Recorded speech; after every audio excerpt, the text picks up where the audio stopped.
Hi friends అందరికీ.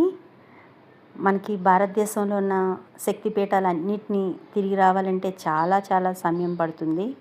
అదే మన తెలంగాణలోని సిద్దిపేట జిల్లా కొమరవెల్లిలో ఉన్న ఆనంద నిలయంలో ఉన్న ఈ అష్టదశ శక్తిపీఠాలను సందర్శిస్తే ఆ కోరిక పూర్తిగా తీరిపోయింది. ఇక్కడ శివకేశవులు ఒకే టెంపుల్లో ఉన్నారు. అటు శివుణ్ణి ఇటు వెంకటేశ్వర స్వామివారిని కూడా దర్శించుకోవచ్చు. చాలా అద్భుతంగా ఉంది. ఇక్కడ పంతులు గారు మాతోని కుంకుమ పూజ చేయించారు. మా గురువు గారైన పవన్ గారు ఆధ్వర్యంలో మేము ఇది సందర్శించాం. చక్కగా సంకీర్తనలు చేసుకున్నాం.